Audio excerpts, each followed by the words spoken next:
Bonjour à toutes et à tous. Dans cette vidéo, nous allons vous présenter plus en détail le programme de première année de licence de musicologie.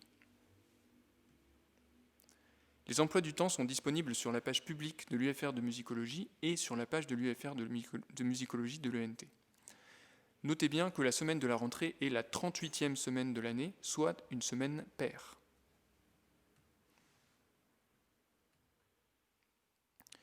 Au sein de chacun des 2 semestres de l'année universitaire, vous devrez suivre des enseignements répartis selon 5 unités d'enseignement, ou UE, encadrées en rouge dans ce tableau. S'y ajoute une UE supplémentaire indiquée UE 99, qui pourra éventuellement comporter un stage ou des matières supplémentaires au choix.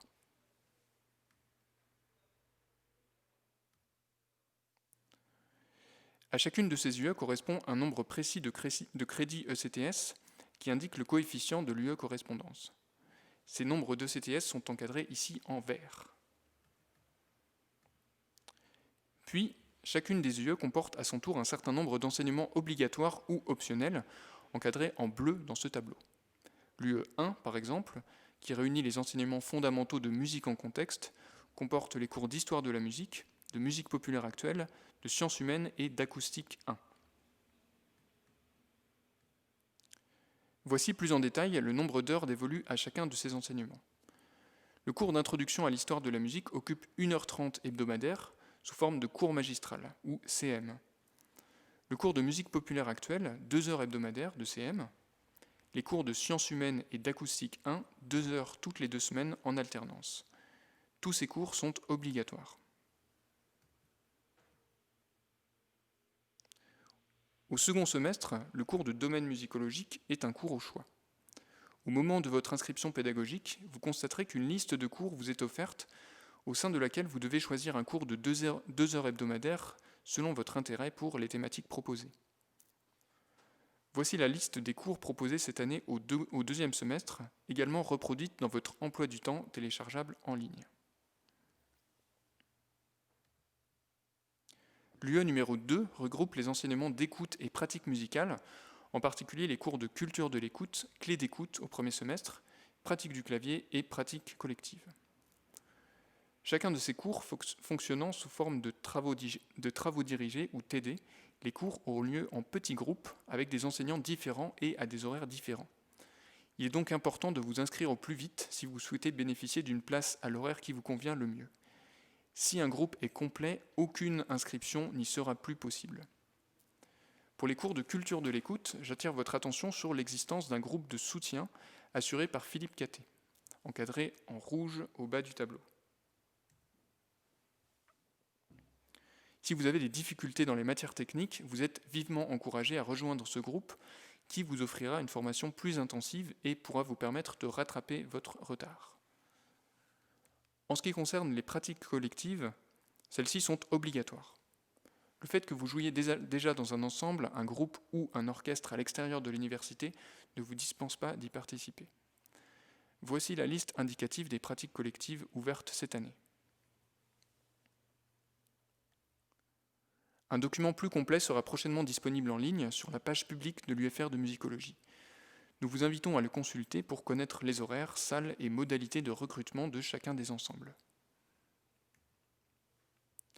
L'UE numéro 3 regroupe les enseignements de théorie et langages musicaux, en particulier l'évolution du langage musical, analyse et commentaire d'écoute, l'écriture et harmonisation au clavier. Ces 2 cours sont des TD et occupent respectivement 1 heure et 2 heures par semaine au premier semestre. Je précise qu'il est toujours possible de suivre d'autres TD que ceux dans lesquels vous êtes inscrit si vous souhaitez vous renforcer dans telle ou telle matière. Sous réserve de l'accord de l'enseignant et de la capacité de la salle, l'ensemble des cours vous sont théoriquement ouverts. Vous serez cependant obligatoirement noté dans le groupe au sein duquel vous êtes inscrit pédagogiquement.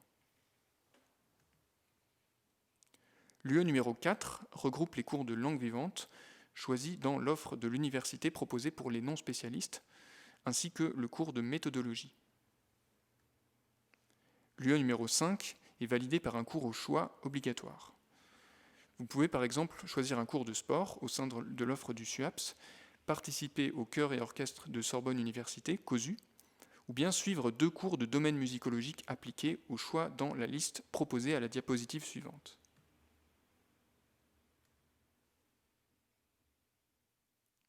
Chacun de ces cours dure 1 heure seulement, ou bien 2 heures toutes les 2 semaines.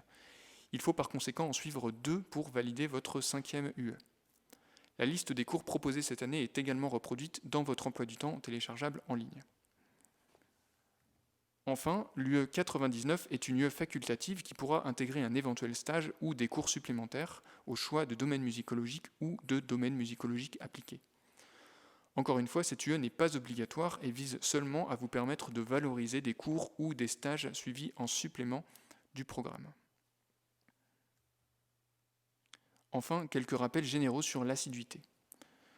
L'assiduité à tous les TD est obligatoire. 2 absences injustifiées sont tolérées par semestre et par TD. Au-delà, vous vous exposez à recevoir un 0 sur 20 dans la matière concernée. Les boursiers doivent être particulièrement vigilants. Il ne leur sera pas délivré d'attestation d'assiduité si le nombre d'absences est excessif et injustifié. L'absence doit être signalée dès que possible directement auprès des enseignants concernés et justifiée à l'aide d'une pièce justificative, certificat médical, convocation à la journée de défense et citoyenneté, convocation aux épreuves d'entrée au CNSM en particulier.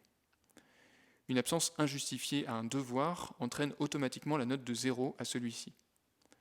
En cas d'absence imprévue, manifestez-vous auprès de l'enseignant le plus rapidement possible pour trouver une éventuelle solution de rattrapage. Attention, aucun devoir ne peut être rattrapé après sa correction.